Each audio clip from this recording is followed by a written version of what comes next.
পালানোর আগে শেখ হাসিনা জোর করে বল প্রয়োগের মাধ্যমে ক্ষমতায় থাকতে চেয়েছিলেন। তিনি এতটাই ভেঙে পড়েন যে নৌ সেনা ও বিমান বাহিনীর প্রধানদের ডেকে চাপ দিতে থাকেন, কিন্তু ঘুড়ির সুতা ততক্ষণে ছিঁড়ে গেছে। পালানোর আগে হতাশ শেখ হাসিনা কি করেছিলেন, কি বলেছিলেন তা জেনে নেওয়া যাক। সকাল 10:30 থেকে প্রায় 1 ঘন্টা বিভিন্ন বাহিনীর শীর্ষ কর্মকর্তাদের চাপ দিয়েছিলেন তিনি। পরিস্থিতি যে একেবারেই নিয়ন্ত্রণের বাইরে সেটা তিনি কিছুতেই মানতে চাচ্ছিলেন না। তিনি কারফিউ আরো কড়াকড়ি করতে বলেন, কিন্তু সকাল 9টার পর থেকে বিভিন্ন স্থানে আন্দোলনকারীরা কারফিউ ভেঙে নামতে শুরু করেছিল, তাই অবস্থা আরো জটিল হয়ে যায়। 10টা নাগাদ ঢাকার বিভিন্ন স্থানে জমায়েত বড় হতে থাকে, তাই 3 বাহিনীর প্রধান ও পুলিশের আইজিপিকে প্রধানমন্ত্রীর বাসভবন গণভবনে ডাকা হয়। নিরাপত্তা বাহিনী কেন পরিস্থিতি সামাল দিতে পারছে না সেটার জন্য শেখ হাসিনা ক্ষোভ প্রকাশ করেন। আন্দোলনকারীরা আইন শৃঙ্খলা রক্ষাকারী বাহিনীর সাজোয়া যানে উঠে লাল রং দিয়ে দিচ্ছেন, সামরিক যানে পর্যন্ত উঠে পড়ছেন, এরপরও কেন তারা কঠোর হচ্ছে না সেটা নিয়েও ক্ষোভ প্রকাশ করেন তিনি। এছাড়া বিশ্বাস করে এই কর্মকর্তাদের শীর্ষ পদে বসিয়েছেন সেটাও তিনি উল্লেখ করেন।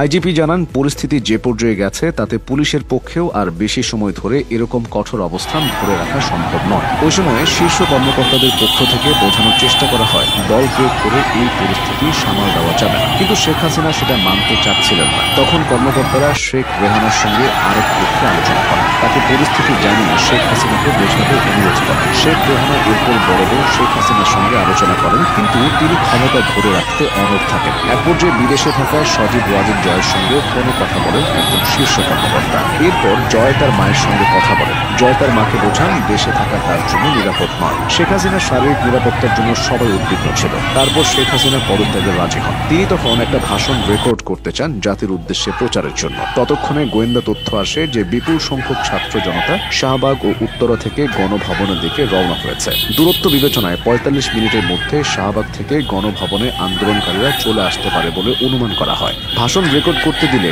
গণভবন থেকে বের হওয়ার সময় নাও পাওয়া যেতে পারে। এই বিবেচনায় শেখ হাসিনাকে ভাষণ রেকর্ডের সময় না দিয়ে 45 মিনিট সময় বেঁধে দেওয়া হয়। এরপর ছোট বোন রেহানাকে নিয়ে তেজগাঁওয়ের পুরনো বিমানবন্দরে হেলিপ্যাডে আসেন শেখ হাসিনা। সেখানে তাদের কয়েকটি লাগেজ ওঠানো হয়। তারপর তারা বঙ্গভবনে যান। সেখানে পদত্যাগের আনুষ্ঠানিকতা শেষ করে বেলা 2:30টার দিকে সামরিক হেলিকপ্টার করে ছোট বোন সহ ভারতের উদ্দেশ্যে উড্ডয়ন করেন শেখ হাসিনা। হেলিকপ্টারটি ভারতের আকাশে প্রবেশের পর কিছুক্ষণ উড্ডয়ন করে, পরে আগরতলায় বিএসএফ এর একটা হেলিপ্যাডে অবতরণ করে। তারপর সেখান থেকে দিল্লি যান বলে ভারতীয় গণমাধ্যমে খবর বের হয়েছে। শেখ হাসিনা নয়াদিল্লির কাছে ভারতীয় সেনাবাহিনীর হিন্দন বিমান ঘাঁটিতে বিকেলে অবতরণ করেন। ভারতীয় সেনাবাহিনীর এক কর্মকর্তা তাকে স্বাগত জানান। তার পরবর্তী গন্তব্য এখনো অনিশ্চিত। পালানোর দিন সকালেও শেখ হাসিনা জানতেই পারেনি আন্দোলন কতটা তীব্র।